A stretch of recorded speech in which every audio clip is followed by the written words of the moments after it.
Well, all of our team members are vaccinated and we wear masks while we're on the job. And if the client requests it, we will wear booties or take our boots off.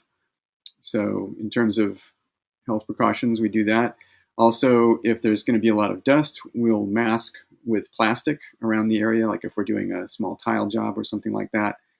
And if there's any possibility of danger, like we had a stairway one time, which was on a hillside, we'll put caution tape in the area to prevent any accidents. So all those precautions are taken. It was basically an old-fashioned apprenticeship, which is rare in the modern era, but I kind of fell into it when I was working in the Chicago area in Evanston and got a job with my landlord, just kind of as his right-hand man. And he happened to own 8 different properties in Evanston for Northwestern University students. And he was managing his own properties and maintaining them, and he needed a helper. So I started doing that. And after about 6 years on the job, it was basically like an old-fashioned apprenticeship. So I just learned on the job. And then when he sold most of his properties, I needed to keep working, and I'd had all the skills. So I just put out my shingle, and away I went. It was basically necessity in that I needed to find work, and I had been doing this.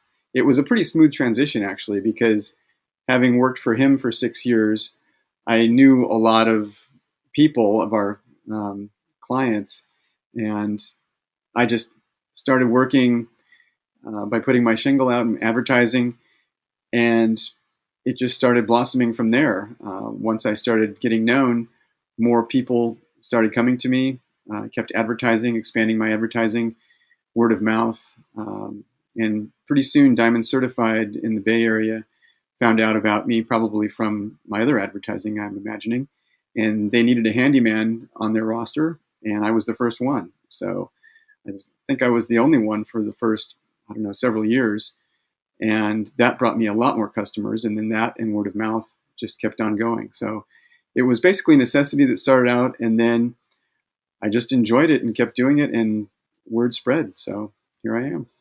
The favorite thing is making people happy by helping them fix practical things in their home using the skills that I've developed, and seeing them just brighten up sometimes from some of the smallest things, which is actually where my motto came from, fixing the little things that make a big difference, which came from my clients because, oh, it's such a small thing, like you fixed my door handle or the towel rack in the bathroom that's been off for 5 years. And it's a small thing to me, but it's a big thing for them. And that really gives me a lot of pleasure and satisfaction helping them make their life better. So that's a great thing. That's probably my favorite thing, but also making my own schedule, being able to choose the jobs that I want, traveling to different places, meeting new people. I always have interesting customers. I like meeting people. I like forming a relationship with them professionally and getting to know them. So all those things contribute to making this a great job for me. Well, given my clients' feedback, reliability would be number one, which is where the name came from, because people would say, wow, you're very reliable. So we make sure that we finish jobs to the customer's satisfaction.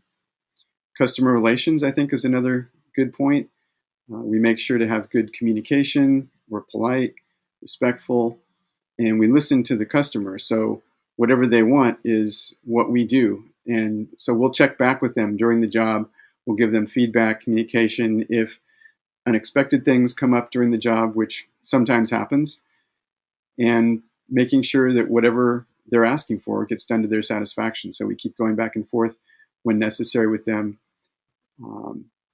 Generosity, I would say, is another thing that we contribute that others may not, in terms of giving tips on the phone. Sometimes people will call and I'll give them advice that maybe they can fix it themselves and they don't have to call me out. So rather than just go out there and do it and charge them for something that they might have been able to do themselves, I'm happy to give them some advice. If they can save some money, then they'll be happy and maybe they'll call me back again. So whatever I can do to help the customer.